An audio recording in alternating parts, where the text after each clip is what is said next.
Hello and welcome to the channel. Looks like President Bola Ahmed Tinubu will have taken one step forward and two backwards if he goes ahead to implement the palliatives that he intends for Nigerians. A lot of the people are still rooting for the opposition, and the outcry has not been that loud because he did quite a bit during his first few weeks in office. But the clamor for change will ramp up a notch if he goes ahead with his latest plan. Subscribe, like, share, and comment. Thank you. Monthly 8,000 naira cash transfer. A movement without motion. The recent approval by the Senate of the request by President Tinubu for the borrowing of $800 million from the World Bank has been raising concerns among Nigerians.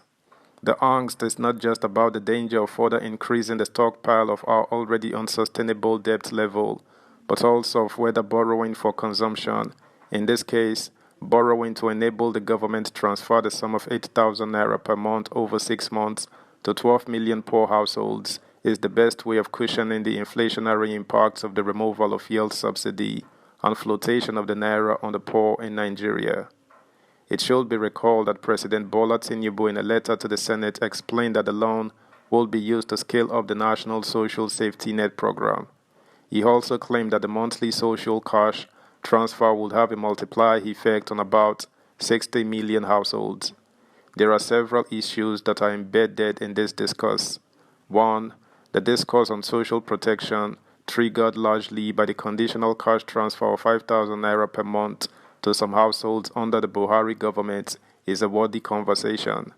This is especially so given the increasing incidence of poverty in the country, at a time the traditional social safety nets such as the extended family system are becoming weaker as the society becomes more individualistic. The Ministry of Humanitarian Affairs, Disaster Management and Social Development, established on August 21, 2019, via an executive pronouncement by President Buhari, we were told, received a monthly transfer of 500 billion naira from the CBN. There are ongoing controversies over its program design, in particular how it chose its poor households and whether its alleged cash transfers really got to its intended targets. 2. That the Tinubu government should sustain the conversation on social protection is also in order.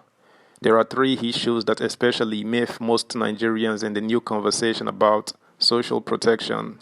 The first is trying to tie it to cushioning the inflationary impact of the removal of subsidy on premium motor spirit, fuel, and the flotation of the naira. The second is that the money for the proposed cash transfer has to be borrowed from the World Bank, and the transfer is to last for only 6 months. The third is the lack of empirically verifiable impact assessment of the 4-year cash transfer program by the Ministry of Humanitarian Affairs, which allegedly has been engaged in such transfers since 2019. For any social protection program to have the buy-in of the populace, there must be clear evidence that it is capable of delivering on its promise. A 2016 book, jointly published by the Food and Agriculture Organization of the United Nations, the United Nations Children's Fund, and Oxford University Press, titled From Evidence to Action, The Story of Cash Transfers and Impact Evaluation in Sub-Saharan Africa, made this point very eloquently. According to the book, for impact evaluation to be effective in influencing policy in a given context, they need to be embedded in the ongoing process of policy and program design. Much of the policy impacts lives in the credibility of the program created by having an evaluation as well as a learning environment where implementation and design issues are addressed. Programs can thus be promoted and directed in a manner in which evidence is brought to bear as needed in the process of decision-making. Not only do we not have any impact assessment of how far the disbursement to the Ministry of Humanitarian Affairs impacted on poverty reduction, the number of Nigerians falling into the absolute poor bracket has paradoxically been increasing despite the program. The World Bank, for instance, informed us that more than 4 million Nigerians fell into the absolute poverty trap in the first 6 months of the year, with another 7.1 million set to join if the impact of the removal of subsidies is not well managed. Besides, the ministry has been less than transparent in its operations. For example, it claimed to have spent over 500 million naira in school feeding and conditional cash transfers in Ogun and Lagos states, as well as in Abuja, hardly among the poor areas of the country during the Koro lockdown. 3. Giving conditional cash transfer of 8,000 naira per month to 12 million households amounts to moving subsidy from one item that potentially benefits all demographics to subsidizing one demographic that may probably not be the worst hit by the inflationary impacts of removing subsidy on fuel, because most of the very poor Nigerians live in rural areas not very far from their farms and do not depend substantially on markets for their social reproduction. While I believe that the subsidies on PMS have become unsustainable, I am equally of the view that effectively checkmating the fraud in the subsidy regime and drastically reducing the level of the subsidy rather than removing it in its entirety will be more productive. For instance, maintaining the level of subsidy on PMS and fertilizer will also mean subsidizing food, manufacturing, because most depend on generators, and the middle class, who are the most productive segment of the population. Maintaining a level of subsidy on PMS will cascade throughout the entire value chain of the country, and therefore better than trying to narrowly target a particular demographic. Subscribe, like, share, comment, and please turn the notification bell on. Thank you. 4.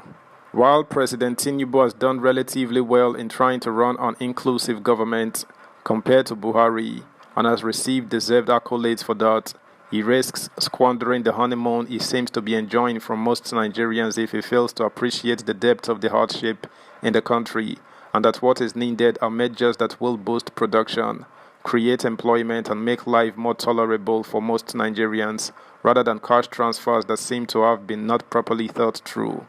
More importantly, the president must avoid being captured by some political jobbers who seem to believe that every criticism of his programs are coming only from the opposition or a certain ethnic demographic. That was precisely what some aides made the Buhari government believe when the likes of Femi Adesina labeled such people wailing wailers. Ironically today, despite Buhari's modest achievements in the field of providing infrastructure and using personal diplomacy to secure top positions in some international organizations for some Nigerians, the wailing wailers seem to have been vindicated. Even before he fully exhausted his tenure, Buhari repeatedly said he was tired and was looking forward to be as far away from Abuja as possible once he handed over power to his successor.